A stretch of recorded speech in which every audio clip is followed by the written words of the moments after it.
So then moving on to the Colorado Rockies series, it's going to be a 3-game series in San Diego. The Padres have Yu Darvish slated to pitch today. Tomorrow, Blake Snell's out there. And then Wednesday, it's Joe Musgrove. So you got the 1, 2, 3. And let's just start out with a hypothetical. If the Padres sweep, is this when they really get going this year? Because they looked good against the Rockies last time out, almost got the sweep in Colorado. But now it looks like they're kind of getting a little bit hot. Maybe we see Fernando Tatis, Will Myers, Profar, Hosmer, all those guys come back. I mean, we don't know exactly when that's going to be, but it could be during the series. Maybe that happens today. But Isaac, if that happens, is this where the Padres just kind of take off and really get like the winning streak going? The Padres are playing some really good baseball right now. Really, ever since that Dodgers series, other than the Giants series that we lost, they've been playing, way better than before the Dodgers series. And this is kind of what we expected from them. But we saw last year they went on a really hot streak at one point, and I think if we win this series, even 2-1, maybe not sweep. It's really hard to win 6 games in a row. But I think if we can win 2-1. This is when the Padres are really going to start to get going. We have a lot of depth. We have a lot of star players out right now. So the depth of this team is really showing like how good this team can be, even without the stars. It's really good to see. I don't know if Fernando will be back. I don't know if Will be back either. I don't really know anything about the health and safety protocols. I think it has to be at least 10 days. I'm not entirely sure, but I think Hosmer and Profar, I think they can come back a little earlier than them. So hopefully we see them back. I always expect really good things out of Darvish. It's just come at this point to be, something I expect a really good quality start, 6 or 7 innings, maybe 5 2/3 if he's kind of up there in pitch count. But I think this series we really need to see Blake Snell come around. I think that's going to be the most important part of this series. And it's against the same team that he pitched against last time. So hopefully he has their number this time. And we see at least 5. Honestly, at this point, I'm cool with 5 innings because 6 is kind of pushing it right now. So Yeah, hopefully we see something good out of Blake now. And I think if you get 5, you kind of get that feeling of, hey, I went out there, earned a win. If he goes 5 scoreless, I think that you should expect them to beat the Rockies on Tuesday. If you go 5 innings, even they score 1 or 2 runs, and that's the case, I still think that the Padres should win that game. And I think, getting another W in the win column, I think that's a big deal. Being 2-0 as a starter, where at least, your record's looking good and kind of building up some confidence to kind of, because it seems like there's a ton of pressure on Blake Snell to kind of be that guy to go a lot longer. And we've talked about it. And a lot of the people in the comments last time around were saying like, hey, yeah, it looks like he's trying like to strike out every single guy opposed to just getting that weak contact. So if we see some of that, maybe his strikeout numbers go down. That's totally fine. They're kind of absurd right now. So if they kind of go down, he starts being able to pitch longer into games. But even if that's not like initially what happens, but kind of just to slowly build some confidence in him, because he's the reigning Cy Young winner. Like this is a guy that can be absolutely dominant. We've seen him dominant in postseason baseball, so I'm all for it.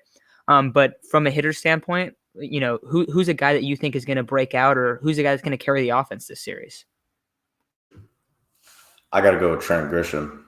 He had a really good series against the Cardinals. He's playing some really good baseball right now, and it's easy to go with especially with the stars out, it's really easy to go with Manny like I did last series, and he produced a lot of RBIs. So I think this series we need to see he's probably going to be leadoff, so he's probably not going to get a ton of RBI opportunities. But for him, just being able to get on and let Manny and whoever's batting cleanup, probably Tommy Pham, to be honest, whoever's batting cleanup, let them do the rest of the work. So it's really going to be really important to get Trent Grisham, keep him hot, keep getting on, keep playing great defense. And I think that's what we're going to see, because I've really come to expect really good things out of Trent Grisham. We made a segment on him when he came back and just really talking about how hyped we were for him. And he's really proving us right, because he's a great ball player, really.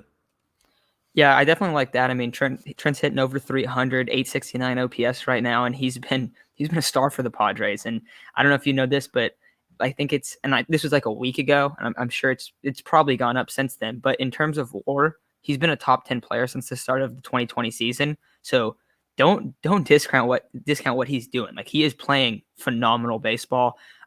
Last series, on that Sunday night game, he only goes 1 for 5, but his hit is an RBI double, which, it was misplayed in the outfield. But even if he goes 0 for 5, he makes a massive diving catch in the first inning that saves 2 runs. So like he's still impacting the game even if he's not hitting. And that's just he's turning into he looks like a star. He has 7 stolen bases. He's doing it all. He's looking like a 5-tool player. So love to see that from Trent.